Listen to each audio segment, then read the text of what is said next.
Halo adik-adik, Assalamualaikum warahmatullahi wabarakatuh. Bagaimana kabarnya adik-adik? Sehat bukan? Masih bersemangat ya? Kembali lagi dengan Kak Siti pada video pembelajaran tentang suhu, kalor, dan pemuaian. Nah, di sini ada outline yang akan kita bahas pada video kali ini adik-adik. Yang pertama, di sini ada tujuan dan indikator dari materi suhu, kalor, dan pemuaian. Kemudian nanti ada alat dan bahan. Nah, sebelum ke alat dan bahan, kita kenali terlebih dahulu ya, apa itu suhu dan kalor. Kira-kira adik-adik di sini sudah ada yang tahu belum apa itu suhu dan apa itu kalor? Nah, jika sudah ada yang tahu dan ada yang belum tahu, kita ulas kembali ya. Nah, suhu adalah besaran yang menyatakan derajat pada suatu benda. Nah, sedangkan kalor adalah bentuk energi yang berpindah dari benda yang bersuhu lebih tinggi ke benda yang suhunya lebih rendah. Nah, hal itu terjadi saat dua buah benda ini saling bersentuhan. Nah, di sini ada alat dan bahan percobaan sederhana tentang suhu dan kalor. Tentunya adik-adik di rumah pasti punya bahan dan alatnya ya. Nah, di sini ada lilin, ada gelas plastik, dan ada korek api. Kita cermati bareng-bareng ya adik-adik tentang percobaan suhu dan kalor.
Nah, setelah mencermati video percobaan sederhana tadi, apa yang adik-adik ketahui ya? Nah, benar. Pada percobaan yang pertama, gelas plastik akan terbakar. Kira-kira apa ya yang dapat menyebabkan hal tersebut terjadi? Nah, hal tersebut dapat terjadi karena gelas plastik yang kosong akan dapat meleleh saat diberikan suhu yang melebihi ambang titik leleh secara langsung pada gelas plastik.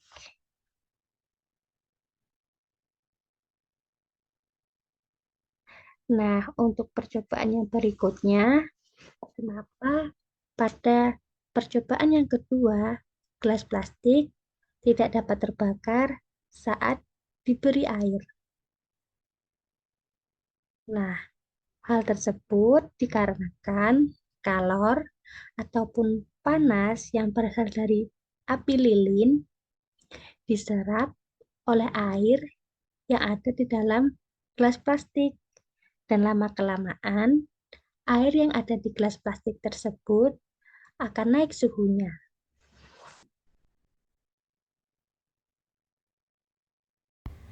Nah, ini adalah skala pada termometer. ada skala Celcius, skala Fahrenheit, skala Reaumur, dan yang terakhir skala Kelvin, di mana memiliki titik beku dan titik didihnya sesuai pada gambar. Jangan lupa ya teman-teman dan adik-adik untuk diingat, jangan sampai lupa. Percobaan yang berikutnya yaitu percobaan eksperimen pada perpindahan kalor. Nah, berikut adalah alat dan bahan yang harus kita gunakan. Tentunya adik-adik semua punya bahannya ya di rumah.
Nah, berikut adalah perpindahan kalor secara konduksi, di mana perpindahan panas yang melalui suatu bahan tanpa disertai adanya perpindahan partikel pada bahan tersebut.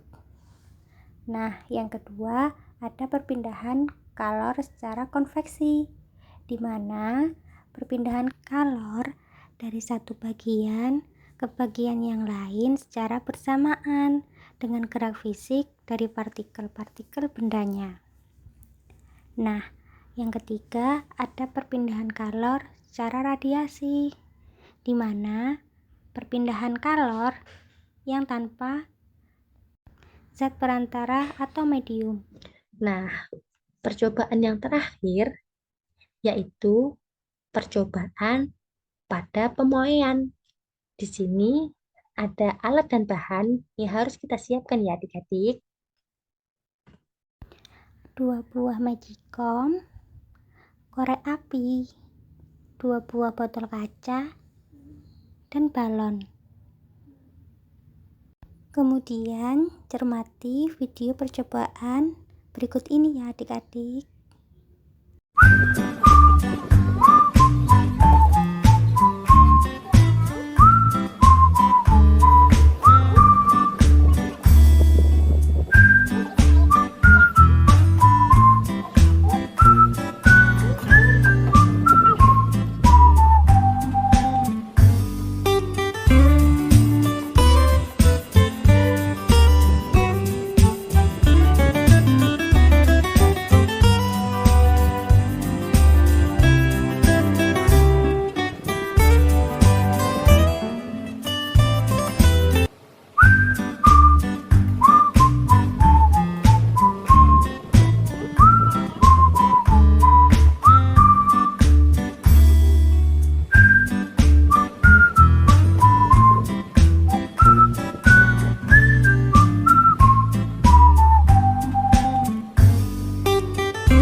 Pemoaian adalah suatu peristiwa di mana benda yang ukurannya mengalami pertambahan, seperti bertambah lebar, bertambah panjang, bertambah besar, bertambah tinggi, bertambah luas, ataupun bisa bertambah volumenya di mana dipengaruhi oleh yang namanya kalor.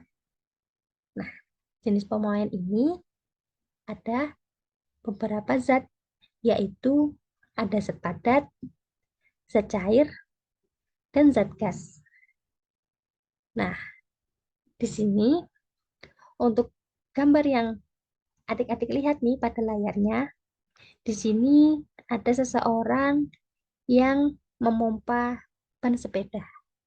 Nah, menurut adik-adik, eh, terjadi pemoaian apa ya yang dilakukan oleh orang pada saat memompa ban sepeda? Silahkan adik-adik berikan jawabannya di kolom komentar ya.